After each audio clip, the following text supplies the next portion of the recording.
What's up, everybody? We're back for another episode of the Daily Real Estate Investor Podcast. I'm your host, Josiah Smelser. Got my co-host, Tony Moreno, and we have a guest today who's been on the show before, but excited to have her back, Casey Franchini. Got your last name right? Sure did. I'm on a roll. Here we go. 1 for 1. It's going to be a good day. But Casey, welcome. Thank you so much for having me. I am really excited to be back. Yeah, we're excited to have you back. It's been awesome watching your growth on Instagram. We connected a long time ago, and just watching your business grow. And you've grown your following. You're putting out a lot of good content, and I think this is going to be a great episode. Provide a lot of value for the listeners. But just to get us going, tell us, where you are, where you're doing business. Kind of give us the short story on how you got to where you are today. So I got started in real estate 2007 was when I got my broker license in California. But even before that, I was fixing up houses with my dad. So just real estate in general I feel like I've just kind of grown up with it. But it really took me, quitting that 9-to-5 job and realizing I didn't want to drive that hour-and-a-half commute back and forth to realize, I think I can do real estate. I think that's what I want to do. So I got my license in 2007 in California, and I started helping real estate investors find flips because of, SoCal, people weren't out buying rentals out there even then. So I was doing that, but it wasn't until my husband and I moved to Memphis in 2013 that we really started taking the idea of investing seriously. When we lived in California, we were renting.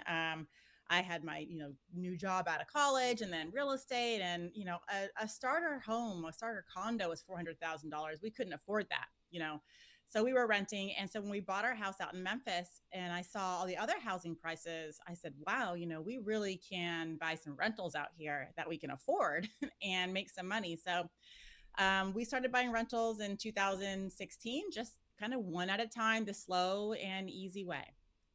Cool. I love it. So Memphis is actually where I was born. So my family used to live there. I've got a lot of friends in Memphis. I really like Memphis a lot. But let's talk about the strategy you use to get started, because I've seen a lot of your content around, how you raised your first amount of capital, how you saved your first amount of capital for your first deals, and then invested that, and how you've been able to grow it. Let's talk about that. Sure. So when we moved here in 2013, the promise was I would get my house with the pool. I'd be able to be a stay-at-home mom, and I wouldn't have to work. That was the promise.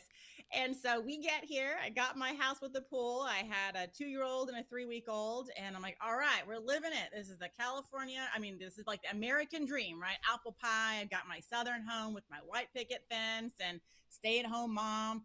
All the neighbors have kids. Like, it's perfect. They all own their own homes and they're my age. Like, not the case in California.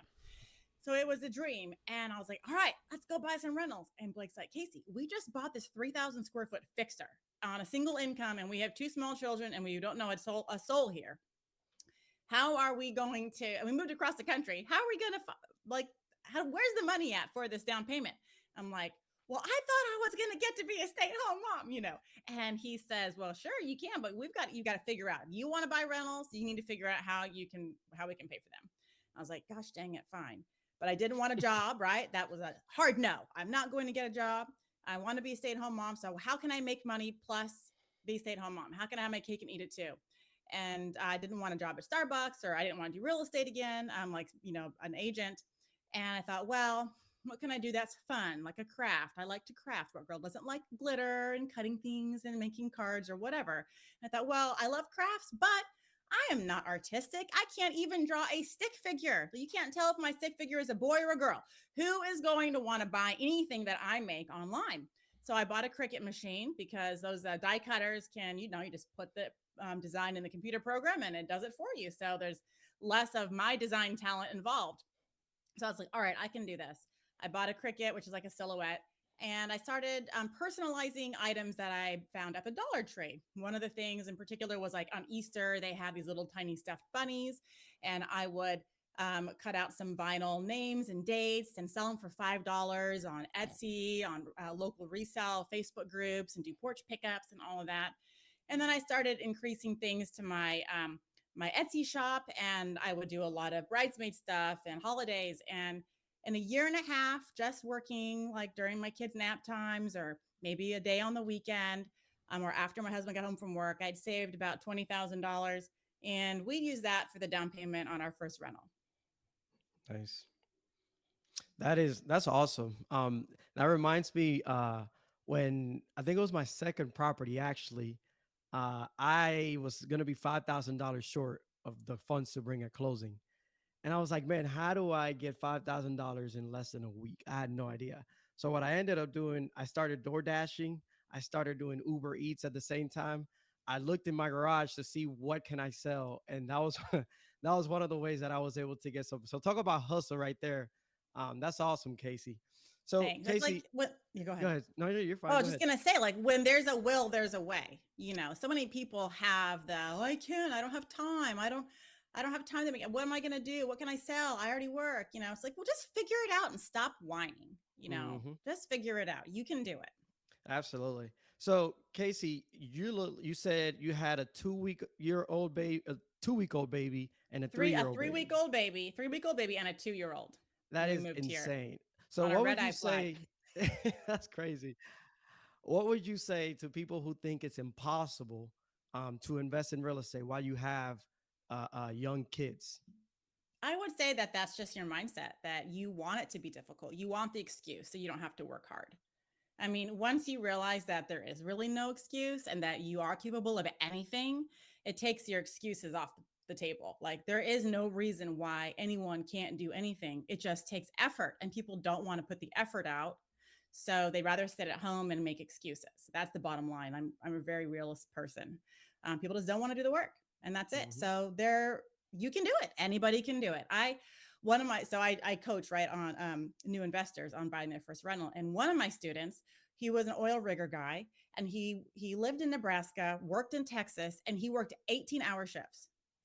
18 hours. This guy is on an oil rig, not sleeping, and between 18 and 24 hours, he is meeting with me, getting the work done, figuring out how to buy rental properties, eating and sleeping too. So come on, if that guy can do it, who are any of us to whine and complain that we work 9 to 5 and we don't have time?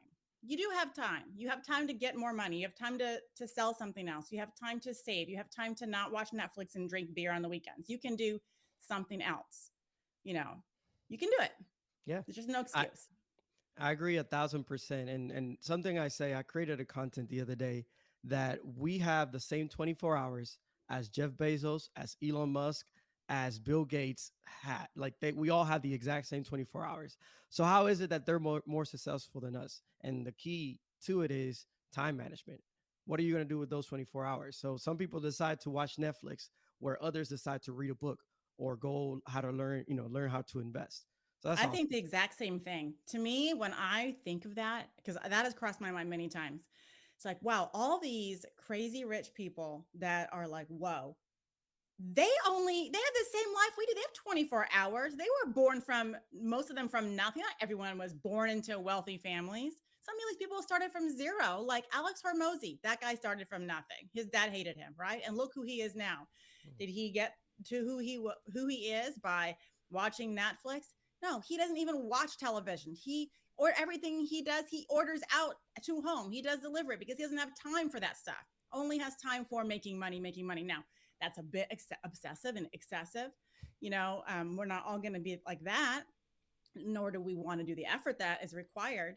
But the bottom line is, if you don't, from what you're saying, Tony, my opinion is, if you don't have the skills to be like Jeff Bezos or Alex Hormozy or Grant Cardone or whoever all these people are that are ridiculously amazing, then hire people, find people to team up with you that have that experience, who have those skills, and leverage them. All of these famous rich people are not doing all the grunt work themselves. They're not. We only have one mind. We don't all have like Asperger's syndrome where we're freaking smarter than heck. We don't have that. We're some of us are regular people who got some C's in school. How Hmm. are we going to have the mental capacity to create these huge feats of amazingness? Well, we have to hire other people. And if you don't have the money to hire, find other people to grow with you and have the idea. Have the great idea and find people to help you grow, because all these amazing people are not doing the work themselves. It's impossible. They're finding people to help them. Yeah, so true. And I really think that it's like 99% of your results are basically, or your lack of results are basically coming from your mindset.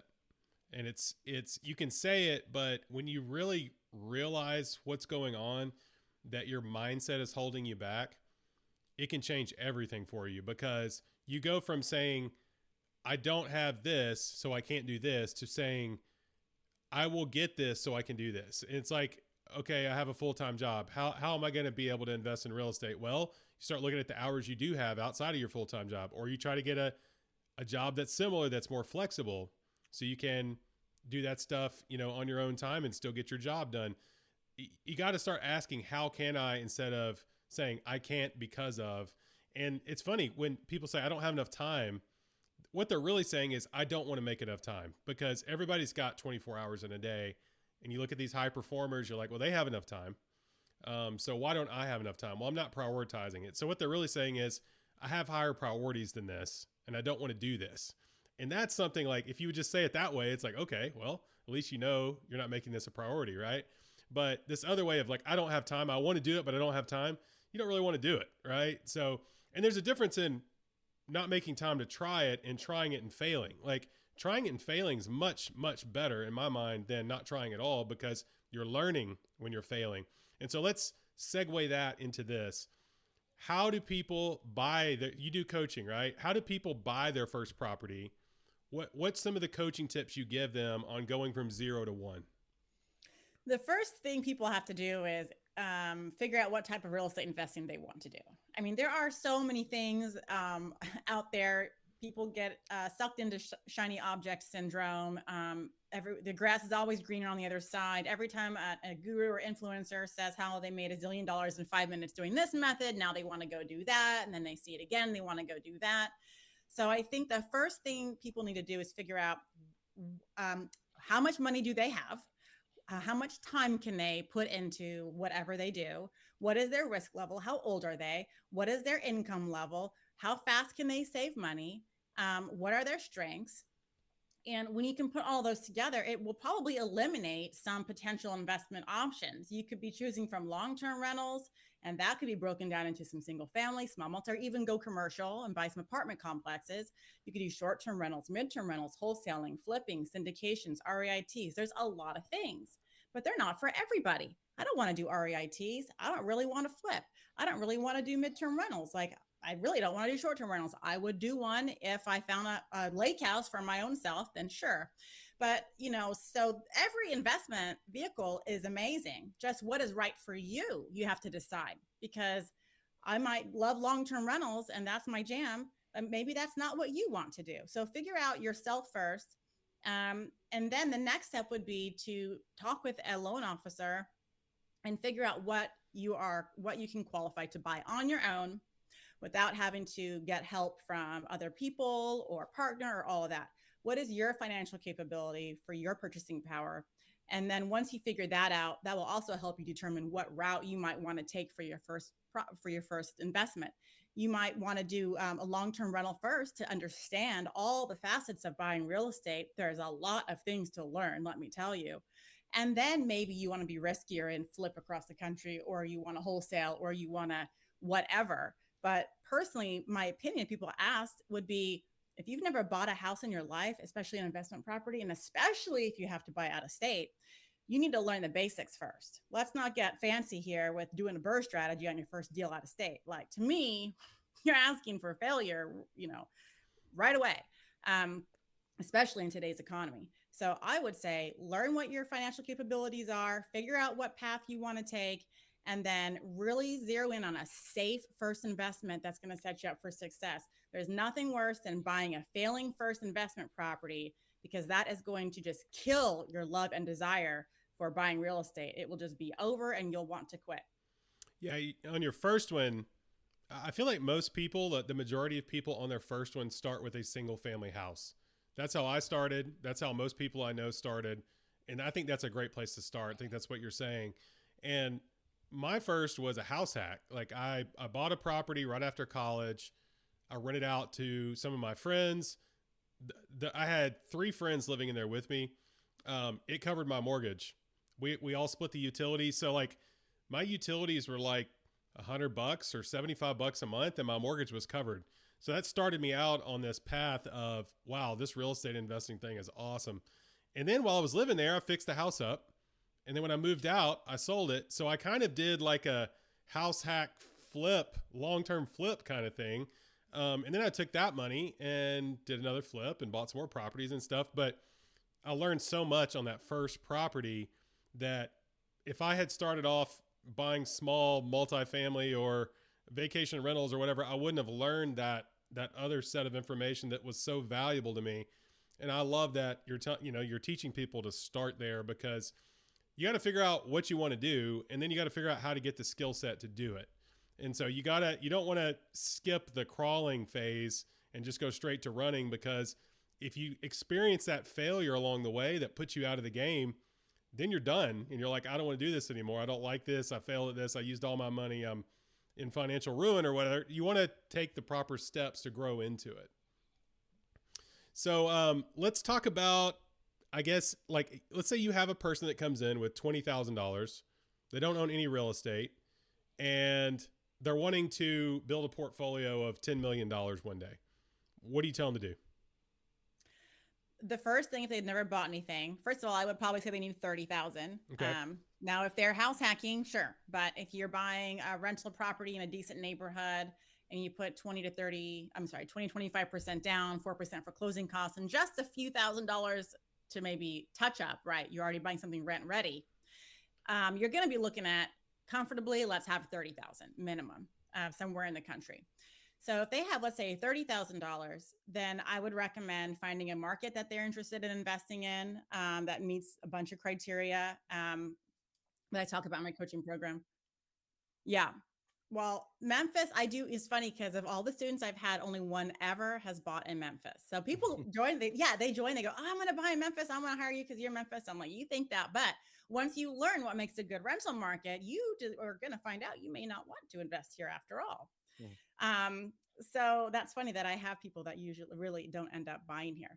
But if they were wanting to invest in Memphis, one of my number one things that I try and drill into people's minds is quality over quantity.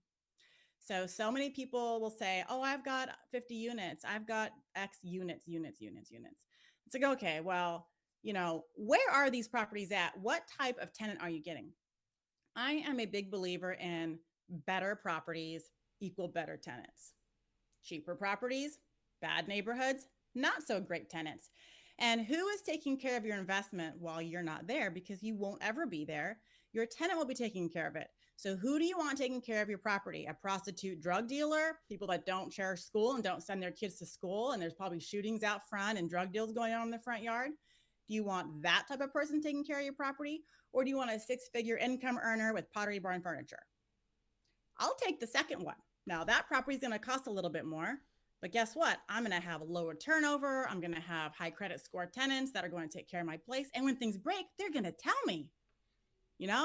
Some of those D-class rentals, those people will not tell you when something's broken. They will let the leak go. They will just put a bowl under it and dump the water out every hour. Meanwhile, it's ruining your walls, your floor, your ceiling.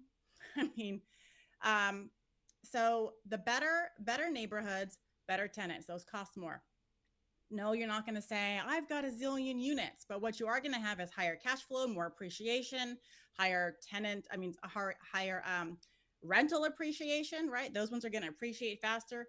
Some of these properties in D-class neighborhoods that you can buy for $60,000, they were $60,000. They were probably $40,000 a few years ago, right? So everything went up in price, but those ones only went up like 20 grand. That's about it. And they're still going to cost 30 to 50 to rehab every single time because they're going to get trashed. They will never be worth more than that. The rents will always stay under $1,000, and that's that. So you're not really buying an asset. You're buying cash flow for today with a lot of expenses. So if people were looking to buy in Memphis, I would say be very careful because Memphis is one of the highest crime cities in the country. So it's very street by street even. There will be a multi-million-dollar house, a row of houses, and then right behind it, $15,000 houses. So, Mm. and you don't want to drive through those during the daytime, never mind the night. So you just really got to be careful on where you buy and make sure you're buying in a quality area. B or C class is fine, but just make sure your C class is not going towards D class and that it's getting better and going more towards the B class. That would be my best advice, is to be careful where you buy. That's awesome. uh, I know for a fact here in Huntsville, just like you said, there's like areas where, for example, one is split by a street that's a county line, and on one side you have houses that are in the 150 price range, and then literally crossing the street, you have houses going into the 300s. By literally, it looks like it's the same neighborhood. So that's one thing I'll tell young investors to. I personally, I like to visit whichever city I'm invested in, just because you're able to see things like that you're not able to see in Google Maps. Um, but anyway, I would like to go back a bit, and you mentioned that you moved from California to Memphis with your husband, and your husband was kind of like, whoa, whoa, whoa, whoa, whoa, slow down a little bit. So I know a lot of us, are married or have a spouse, a relationship. How was the the conversation, the communication with your husband when you were first starting to invest? So he grew up in a family where you go to college, you get a degree, you get a 9 to 5 job, you invest in your 401k, you take your employer matching, you work until you're 60 and you retire. Okay. His parents are very well off. My parents, on the other hand, retired with no money, but my mom was the nurse. She worked the real job, and my dad was the aspiring entrepreneur his whole life. So I grew up with the mindset and the teaching of don't do what everyone else is doing, always go the other direction. Don't lean on other people for money, make your own way, blah, blah, blah. And so that was like kind of the mindset that I grew up in. And so when my husband and I got married, I did get the 9 to 5 job for like 3 months. That was it. After that hour-and-a-half commute and the company kind of shut down to some owner personal reasons, which was a blessing in disguise. I'm like, okay, this really isn't for me. My dad was right. My husband's very supportive. I really lucked out with a great guy.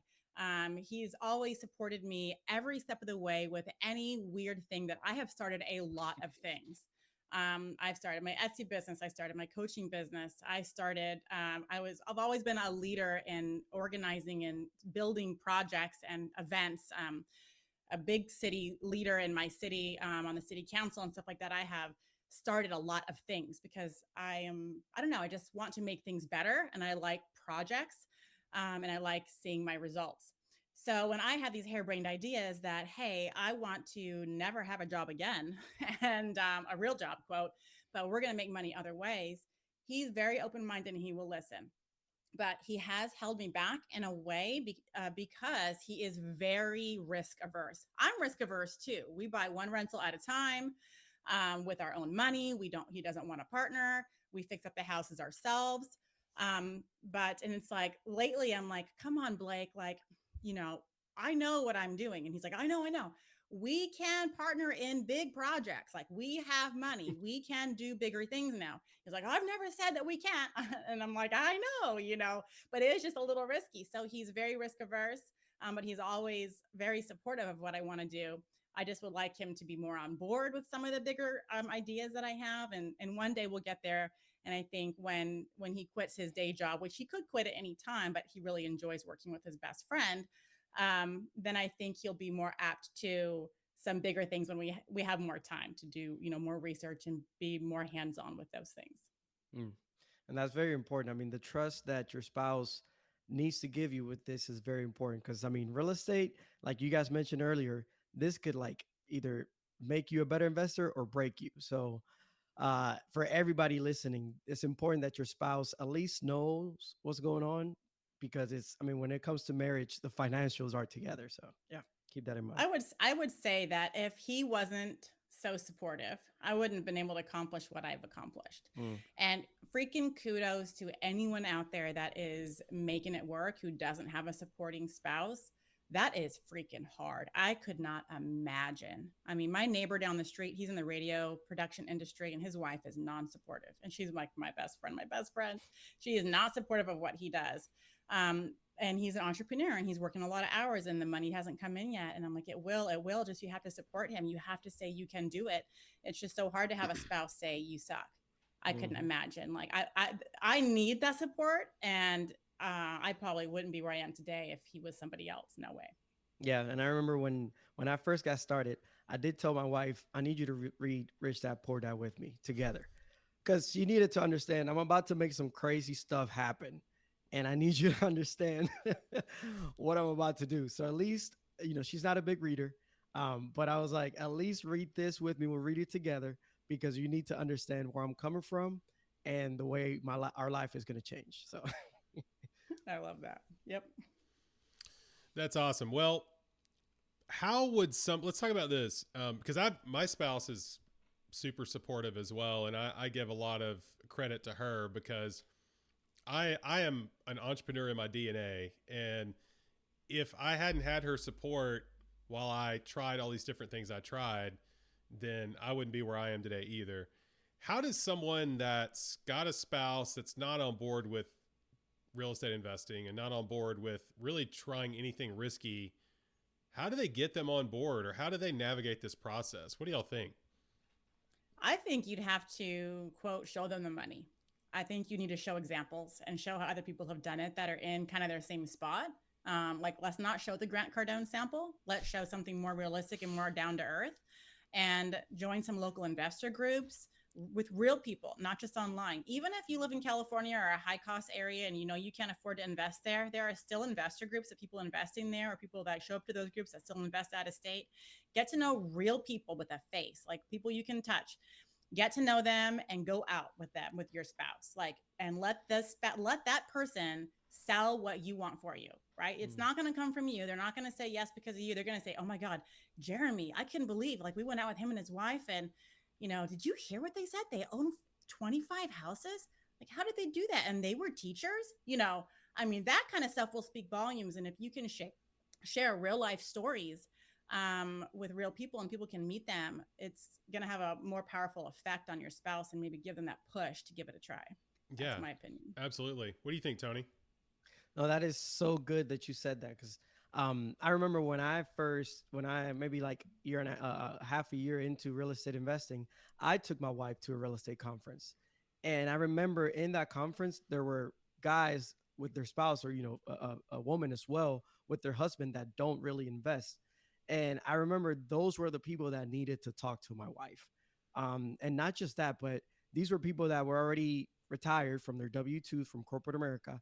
And my wife was actually able to see how life is as a real estate investor full time. So yeah, to answer your question, Josiah, get them involved so they can see the other side, where the grass is greener, because it's going to start in a struggle, but you need to get your spouse on board. And the way to do that is for them to see the result, see the money, and see the rewards from real estate. So yeah.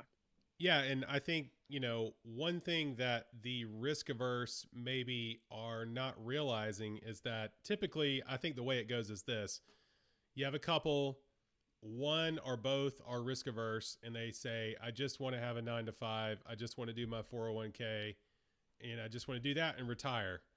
And that's fine. Right. But I think what they're not calculating is, you could get laid off from this job. You have job security until you don't have job security. And it could be completely out of your control. It might not be that you did anything wrong. It might be that something changed in the industry, or, the CEO did something stupid, whatever. You could lose that job. And so you're putting a lot higher probability on not losing your job than is probably, realistic. And then you look over at this other thing of hey, I could squirrel away some money and go buy a property. And if I cover my bases on my inputs here, and this cash flows well, this could be a security blanket for me if I do lose the W-2 job. This could be retirement for me if my 401k doesn't grow like I think it will. Everybody always says, oh, the 401k is going to grow 8% a year or 10% based on what I have this stuff in. How do you know? I mean, you can't drive forward by looking in the rearview mirror, right? So you need to diversify your financial future. I would say don't put all your eggs in one basket. When you have a W-2 job, if you're on one income and it's a W-2 job and you just have a 401k, there's a lot of risk. There's a lot more risk there than you think. And so I think you got to properly like say, okay, if I'm risk averse, what is really true risk to me? Is it that risky to go buy a rental property and also still have this job? Or is it riskier for me to have only the job, only the 401k, and that be what we're doing? And it's like when I talk to people that are very risk averse and I start explaining how this works and that my cash on cash return is this and the returns I've gotten in stocks are this, they're like, well, that makes sense. Maybe I could try a property, you know, but it's like when they don't understand how it works and they just picture themselves walking out the door and buying something random and not understanding how to fix it up and not wanting to get calls at night about leaky toilets, they're like, I just won't mess with that because I don't understand it. I don't want to put in the time. And it's like, how risky is it to not look into this kind of thing? So I don't know. That's how I always approach the risk averse mindset. But right. Casey, let's talk about your best deal. What's the best deal you've done so far? Walk us through maybe some of the numbers, how you bought that deal, how you found it, how you repositioned it. Let's talk through that. I actually think it's a deal that we just closed on like last week. We got this off-market deal. So we own the house next door.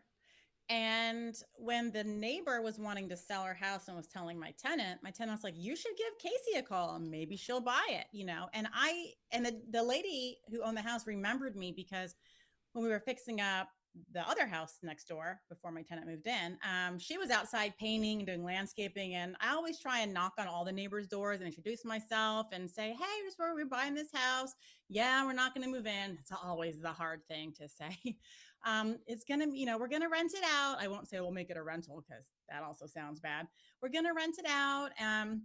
But if you know of anyone who you think you'd like to move in, or, you know, if you ever think of selling or know anyone else who wants to sell, you know, let me know. And I would just write my name down on a piece of paper and they'd probably lose it, but whatever. Well, this lady remembered us and we had a great kind of rapport with her because she was outside a lot for those couple of weeks that we were there. And she's like, oh yeah, I remember Casey. I'll give her a call. So she called me up and I was actually on a charter bus with my daughter going to Florida for a band concert. And I was like, who is this calling me? And it wasn't a spam number. So no wholesaler, which I do not answer my phone anymore.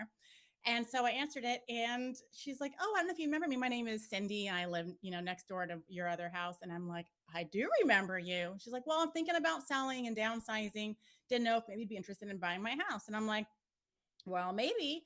What kind of work does it need? And how much do you want for it? You know? So she was like, oh, I want, you know, 176. And, you know, I've done some, you know, I've done some stuff to it, but, you know, it probably needs a little bit of work. Okay. So I made an appointment to go see it thinking like what are the chances? The lady's not going to really sell it to me. And it's probably not worth the 176. She's probably like high on a kite because the houses in that neighborhood, would be in the 200s, like no problem, like even if they needed work. So I go over there and I happen to bring a blank contract, 2 copies, just in case you mess up, just in case we were to make a deal that day. I'm like, come on, there's no way. So I ran up to my office. I'm like, I'm just going to print one just in case. So glad that I did because she freaking signed it that day. So we go over there and I walk inside and it's the identical floor plan to the one next door. Identical. Now we had bought the one next door in 2017 for $125,000 or 120, something like that. Yeah, prices have gone up, okay, since then. So we're looking at the house. It needs all typical stuff. Paint, floors are wood, so refinish the floors we have to do. It needs a new bathroom. The other bathroom is fine. And the kitchen, we can do something similar like to the other house and not spend tons of money, keep the cabinets, whatever. So I was like, look, well, if you use a realtor, you know, and we don't use a realtor, we can save some money. Maybe we can share the cost. So we settled on 170. We wrote the contract, signed it that day. We closed on it last week or so. And the ARV for that house, if we were to like basically quote flip it and make it beautiful, right? Pinterest beautiful to get the highest ARV, it would probably sell for 260. So I'm like, that's freaking awesome. And it's probably just it'll cost us less than $15,000 to get the place ready to go. And we're hiring out this time. Usually Blake does the work, but we have another house we weren't expecting to buy this one. So Blake's doing the other house. So that's pretty good. It was off market. We got it for 170. We'll probably make it worth more like 250 when it's done, 245, because we're not going to do a brand new kitchen, but it's going to look really good. Um, I think that's so far is our best deal, and it'll rent for 1,800 a month. So we're going to get some really good cash flow on this house. That's really good. And one thing from your story, is so important to always be kind to people, because you never know when that person is going to come back to you and say, hey, I have a neighbor that's selling. Just giving you a heads up. He hasn't listed on the market or anything. So it's important for you to be nice to everybody, maintain, your integrity. And then at the same time, follow up with deals. Like if somebody tells you no today, that doesn't mean next year or in 6 months they're going to tell you no.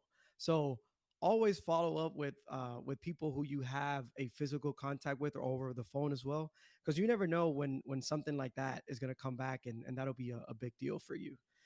So We got another house as well, across the street from another one of our houses, just from us, again, from me knocking on the doors around saying, hey, certainly no, I just bought this house, da, da, da. When they wanted to sell, they called me and we bought that one, so it's real easy. And I feel like people want to work with a friendly face. They'd rather not call a realtor. They'd rather not list it and have to clean their house and do showings. They would rather work with someone they know. And especially in these hot rental markets that you guys are in too, I can't tell you how many postcards and phone calls I get from my houses every day. I don't answer my phone anymore. I probably get at least 5 or 6 spam calls a day, and text messages as well. And then also multiple postcards in the mail. And it's like, okay, well, if I was a tired landlord and I wanted to sell my properties, I'm not going to call any of those people. There's actually, if I did, there was one guy who's sent me stuff consistently, and he writes letters, and he does type them out, and he cuts little sheets of paper and puts them in the envelopes. But it's not the we'll buy your house cash, no this or that. It's, hey, I work with tons of property owners across the country. I have every like contact you would need for fixing your house, da da da da da, all the things. I'm here to help you. It's like, it's more of a, I'm here to help you when you need me, not let me buy your house cash with no closing costs. It's like, I don't need that. As a quote, if I was a tired landlord, I don't need no closing costs, buy all cash as is. I mean, to me, that's not, landlords aren't like, we're not stupid. Like, we're not going to ever go for that. Maybe the accidental landlords that have had properties a long time, maybe would go for that. I feel like that strategy is more for homeowners and people that live and kind of don't have any money and don't want to put their house in the MLS and their neighbors see how they live, sort of situation. So the people that resonate with me when they send me mailers are the people that are like, hey, I can help you with any of your real estate needs. Like, I'm not a listing agent, but we are investors and we have all the people that you need, all team members. We can help you anywhere in the country. We're here to help. That's all he said. I don't want to buy your house for 5 cents.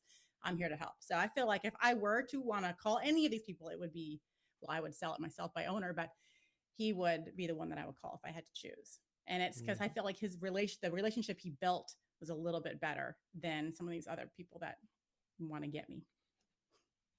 absolutely, so important. So I want to shift to mindset, because you guys already mentioned it several times throughout the interview today.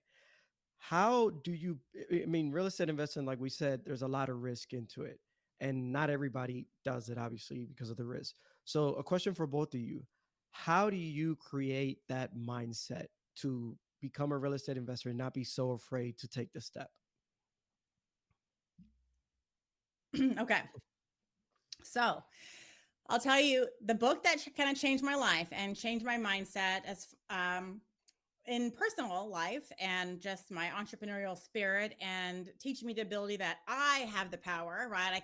It's nobody's fault. It's not the government's fault. It's not my boss's fault. It's not my spouse's fault. It's not my mommy's fault, my daddy's fault. No, it's nobody's fault. My life's nobody's fault but my life. And the fact that I have the power to make changes and everything is my fault is actually really great to hear. If it was someone else's fault of how my life turned out, then I could sit and play the blame game. But since I have all the power and it's no one's fault but mine, that is empowering, because now I know I have the power to change. I created it, I can change it. And the book that taught me that really was The Power of the Subconscious Mind by Joseph Murphy. That book taught me that I have the power. And it's like, okay, I have the power. Anything I want to do, I just need to believe in myself and I can do it. Of course, I have to take action. I just can't sit there and pray or meditate and have like, manifest things come my way. You have to take action. But knowing that I have the power to do anything and create anything in my life is the ultimate freedom. And just it just the vibration is so high. Like, I'm so weird and into that kind of stuff now, but it really gives you the umph to get things done, knowing that you can do it. So just having that mindset, having the I can attitude, not saying I can't or I won't or it's too hard. No, no, no, that's not allowed. Failure's allowed, but quitting is not allowed. And the only way to go is up. That's all. That's the only thing I can think of is I'm never going backwards. I'm only going up. So what's my next step to go up? And yeah, sure, there's days where I'm depressed or sad or things aren't going my way. I'm not really a happy person. Typically, I'm a very negative person. So it's always been very difficult for me to be happy and be positive. I have to work on that. But that book and also Think and Grow Rich, which is sitting here on my desk, I like the cover and it just reminds me that I have the power to create anything in my life. And I think having that mindset, knowing that it's within you, um, gives me all of the drive that I need, plus my positive reinforcing spouse to make it in life. I love that. Josiah, what do you think? Yeah. So I think to develop the mindset to make progress in real estate investing and anything else you want to do in your life, it comes down to what Casey just said, which is you can't play the blame game. It's nobody else's fault but your own. You are responsible for your results. And you could say, "Oh, well, I have this physical problem. I have this, this thing happened to me when I was a child. I lost this job. I got this." That's all stuff that all it's going to do is hold you back, basically. So you have to eventually say, this happened, but I will use this to my advantage. I will succeed in spite of this. You also have to embrace the mindset of, I don't need anyone else to make this happen. Like, I can make this happen by myself. I want my spouse's support. I want my friend's support. I want people I don't know support. I want everyone listening to this podcast to support me. But if they don't, I'm still going to do it, right? When you shift from I need everyone's approval to I need no one's approval, that puts you in a dangerous position to be able to accomplish what you want. And of course, I factor in my faith as well. Like, I want to be honoring my faith first, my family, then come these business goals and stuff. I don't ever want to be successful at the detriment of my family or my faith. But when it comes to mindset, you are responsible for the results you get. Like, everybody loves talking about Michael Jordan, but the thing I like the most about Michael Jordan wasn't how awesome he was at basketball. I liked his work ethic. Like, his work ethic was second to none. Like, when he started off in the league, he was amazing at offense, but he was bad at defense. Well, before he was done, he was all defensive team. And he was all defensive team multiple times. And then he never lost in the championship. Like, the dude it did not matter who you put on his team. It did not matter what was happening in his life. He lost his father in the middle of all this. It did not matter, man. He was so driven to do what he wanted to do. He didn't need anybody else. He wanted to take everybody with him, right? But he was operating at a different frequency, like Casey said. So I think you have to embrace this mindset of like, I'm going to operate at a different frequency. I want to be around people that are operating at the same frequency, but I don't have to have everyone around me supporting me to do it. I'm going to do it anyway. And then just work as hard as you can towards your goal, be willing to fail. And instead of quitting, pivot. Like, you can pivot, you can change something about what you're doing and create success out of failure. So just because something doesn't work doesn't mean it won't. You might have to pivot or change or just keep trying the same thing, and eventually it will. Absolutely. That's both of those are great answers. To add to it, it comes to number one, I think your why as well. Like, for example, Casey, you didn't want to go to a W-2. You had your two children. I assume that was one of your whys as to why you were pushing to accomplish all the goals that you were saying. I would also add, change the people who you hang around with. Because again, if you let's say, for example, I want to become a vegan. I can't hang out around a whole bunch of people that are always eating chicken, steak, whatnot. You have to go start making some vegan friends that will help you guide you through that process. And then additional to that, along with Josiah's point, I read a book by Tim Grover. It's called Winning. And Tim Grover was actually the coach of Michael Jordan and Kobe Bryant. I believe their weight training coach. And in the book, he mentions like, why does Michael, why is Michael the best player there is? And it wasn't because he was at practice before everybody was. It was actually because he hated losing. He despised losing. So when they lost, he would like put tons of hours in the gym. So his why was, he just did not like losing, and he did everything that Michael did to become the best player there is. It was because he despised losing. So great, great, great answers, great points. I read a book by Tim Grover, and I don't think that was the one, but it was similar. I don't know if he's got another, I can't remember the name of his other books, but anyway, he talked a lot about Michael Jordan in there, and he also talked about Kobe Bryant. It was very similar, like all the stuff that they did, both of them, their mindset. This stuff's so interesting to me. It is. So, Casey, this has been awesome. Let's wrap up here. I'm going to try to come up with some different questions for different guests that are unique. So give me, I guess, do you listen to podcasts?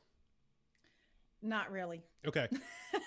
what is your preferred form of learning? So I'll be honest that I don't do a lot of real estate learning, Okay. but I do a lot of mindset learning Okay. and things like that. And I do a lot of audiobooks. So Okay. I got my 3 kids and we don't really watch a lot of TV. But I don't have time to sit and read during the daytime. So I have my headphones at night in bed while everyone's asleep. And yes, my kids still like to sleep in my room. They have mats on the floor and we have a huge house. Did I say it was 3,000 square feet? And they still want, it's like, guys, we could live in 1,000 square foot apartment. It would be just like how we live now. Oh, I can't get them away from me. That's funny. But it's okay. But so I had to listen in the dark, to my audiobooks. And I would say like my favorite book are all the mindset books, because you can get your experience. You can hire a property manager. You can hire a coach to help you through your first rental property. You can hire some, great people, some CPAs, You can hire the team. But if you don't have the drive and the desire to push through obstacles and push through the hard points and get to the finish line, who cares who your team members are? You're never going to use them. So to me, I know that I got the real estate experience down, at least for my niche, which is, residential rental properties. I'm confident in that aspect. And so maybe one day I'll do some learning on some other things. Like I'm interested in, one of my online friends bought an RV park and we love to camp. I'm like, well, that would be kind of fun, but I don't want to work it. So, other things to consider. But for learning, I like to listen to audiobooks. They're all mindset books. There's a book by Jason Drees that I really liked. It's called Do the Impossible. I think you can get that on the Bigger Pockets bookstore, on Amazon too. Really like that one. It's got positive affirmations and things to say out loud. It's a little kooky for some people, but I really like it. And again, my ultimate all-time favorite book is The Power of the Subconscious Mind by Joseph Murphy. Sweet. I got to check that one out. I have not read that. That's great. Casey, how can people find out more about you and how can we help you? I know you got a coaching program. Give us some information on how people can get in touch, get coaching with you and that kind of thing. Sure. So you can find me every day on Instagram. That's my platform of choice, Brick by Brick Wealth. I also have a YouTube channel, but that I'm picking back up. There's some really old videos if you want to see me starting out at Brick by Brick Wealth. That's the handle for that as well. I have a website, brickbybrickwealth.com. I have a lot of free stuff. So yes, my coaching program is a high touch one-on-one coaching program. So if that's what you're looking for, you can DM me on Instagram. You can send me an email at casey@brickbybrickwealth.com. That comes right to me. No spammers, please. And you can email me directly for information. But my website has a lot of freebies, a lot of good stuff. I know people equate free with not good, but that's not the case with my quote freebies. I have a lot of good free downloads and stuff that if you're looking to talk to lenders, you want to know what questions to ask, I have a thing on that. If you want to know what tenant criteria to use for your properties, I'm going to give you my tenant criteria and all sorts of stuff. And then if you're ready to take the step, the jump and get your first rental property, especially for out-of-state investors, my coaching program is amazing. It's the only one-on-one program I know of. If anyone knows of any other one-on-one programs, I would love to make friends with that other coach. such a small industry in that aspect. But yeah, you can find me everywhere, Brick by Brick Wealth. Awesome. Well, this has been a great episode. I love learning from guests. I feel like you got a lot of positive things going on, a lot of momentum. I'm excited to see where all this takes you and where you end up with this. Keep going. You're doing a wonderful job. And, just stay in touch. Let us know how we can help you best. And listeners, we thank you for tuning in, and we will catch you on the next episode.